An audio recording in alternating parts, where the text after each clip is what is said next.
7. Topsy-turvy land. Have you ever thrown your school bag on your bed? ನೀವು ಎಂದಾದರೂ ನಿಮ್ಮ ಶಾಲಾ ಚೀಲವನ್ನು ನಿಮ್ಮ ಹಾಸಿಗೆ ಮೇಲೆ ಎಸೆದಿದ್ದೀರಾ? Have you ever left your shoes and socks here and there? ನೀವು ನಿಮ್ಮ ಬೂಟುಗಳನ್ನು ಮತ್ತು ಸಾಕ್ಸ್ಗಳನ್ನು ಅಲ್ಲಿ ಇಲ್ಲಿ ಬಿಟ್ಟು ಹೋಗಿದ್ದೀರಾ? Have you ever played with your ball in your room? ನೀವು ಎಂದಾದರೂ ನಿಮ್ಮ ಚೆಂಡಿನೊಂದಿಗೆ ನಿಮ್ಮ ಕೋಣೆಯಲ್ಲಿ ಆಟವಾಡಿದ್ದೀರಾ? Does your room sometimes look like this? ನಿಮ್ಮ ಕೊಠಡಿ ಕೆಲವೊಮ್ಮೆ ನೋಡಲು ಹೀಗೆ ಕಾಣಿಸುತ್ತದೆಯೇ? Now read about one such upside down line. ಈಗ ಇಂತಹ ಒಂದು ತಲೆ ಕೆಳಗಾದ ಭೂಮಿಯ ಬಗ್ಗೆ ಓದಿ. The people walk upon their heads.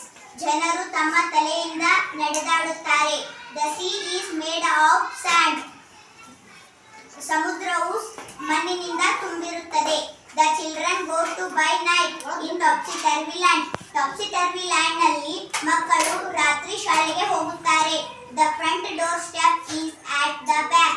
ಮುಂಭಾಗದ ಬಾಗಿಲಿನ ಮೆಟ್ಟಿಲುಗಳು ಹಿಂಭಾಗದಲ್ಲಿರುತ್ತವೆ. You are walking when you stand.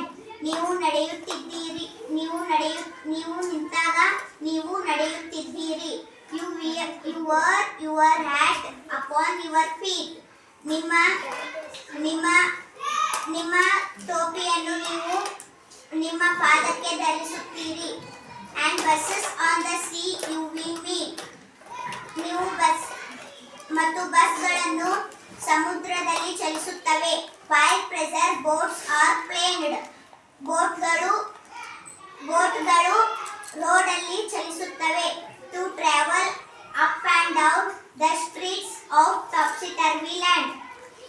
ಸಂತೋಷದ ದೋಣಿಗಳನ್ನು ಮಾಡಲ್ಪಟ್ಟಿದೆ. You pay for what you never get. ನೀವು ಎಂದಿಗೂ ಪಡೆಯದಕ್ಕಾಗಿ ನೀವು ಪಾವತಿಸುತ್ತೀರಿ. I think it must be grand. ಅದು ಭವ್ಯವಾಗಿರಬೇಕು ಎಂದು ನಾನು ಭಾವಿಸುತ್ತೇನೆ. For when you go, you are coming back in topsy-turvy land. ನೀವು ಹೋದಾಗ ನೀವು topsy-turvy land ನಲ್ಲಿ ಹಿಂತಿರುಗುತ್ತೀರಿ. This poem written by H.E. Wilkinson. Thank you. Good.